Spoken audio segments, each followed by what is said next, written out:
One of the most important things about Doom is the flow of combat. Knowing when and which enemy to shoot has a sort of rhythm to it, which, when mastered, can make even the toughest of maps and levels seem simple. That's why all of the games in the Doom franchise are easy to learn and hard to master. And yes, even Doom 3. But what if we expanded on the idea of this rhythm-based combat and made you do every action on beat? Meaning you have to shoot on beat, reload on beat. Wait, didn't I already say this before? Yeah, Metal Hellsinger is pretty much the child of Doom Eternal and bullets per minute, and it's absolutely amazing. Also, something only a small percentage of you are actually subscribed, who gives a shit. The controls feel a lot tighter than BPM, and plus you can actually miss the beats and still actually do stuff, albeit you deal a lot less damage if you attack something while off beat. You'll notice a lot more similarities to Doom, like the glory kills that give you health back, which are called slaughters in this game, but I don't think it takes away from the core experience at all. Now, this game has been on my radar for quite a while. I saw the first trailer, played the demo, and couldn't wait for the final release. And yeah, this game slaps. In the game, you play as the Unknown, a soul who got her voice taken away from her by the Red Judge, otherwise known as the Devil.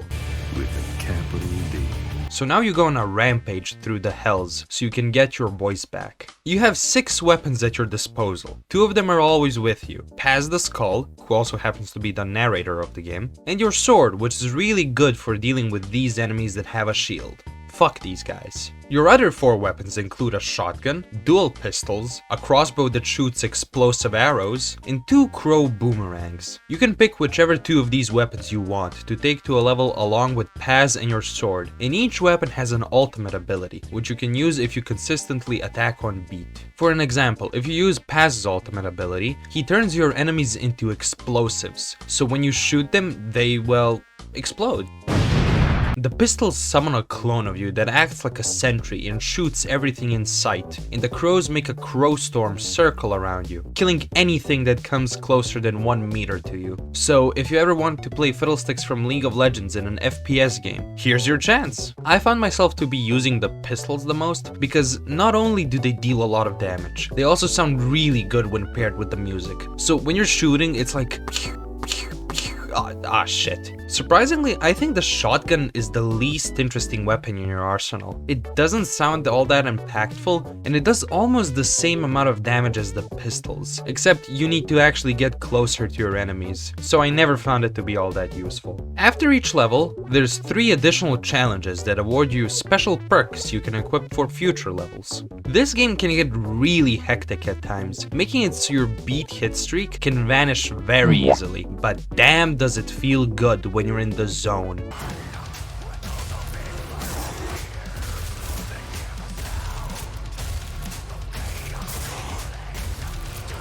The hit streak is the equivalent of your cock size. 4 or 5 hit streak?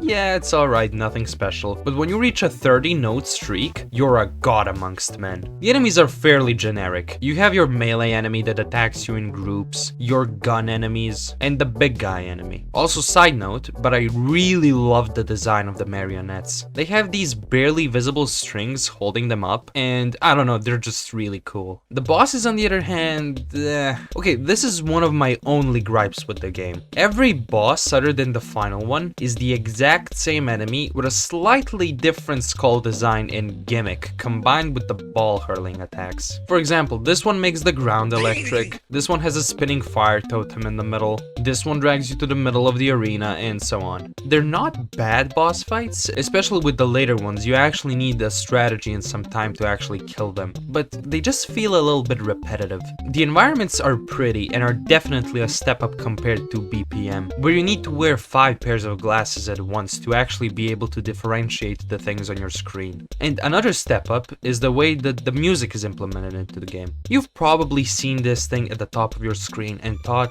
what the fuck is this? Well, fear not, because I'm here to explain it to you. This is your fury meter. Each time you start a level, it starts at ×1, duh, and the more beats you hit, the bigger the fury meter becomes. With each new level of the meter, you deal more damage to your enemies, and the song starts resembling an onion with how many layers are added onto it. So at ×1 it's like, yeah, okay, that's a neat beat. And at ×16 it's an amazing game of trying to guess the lyrics.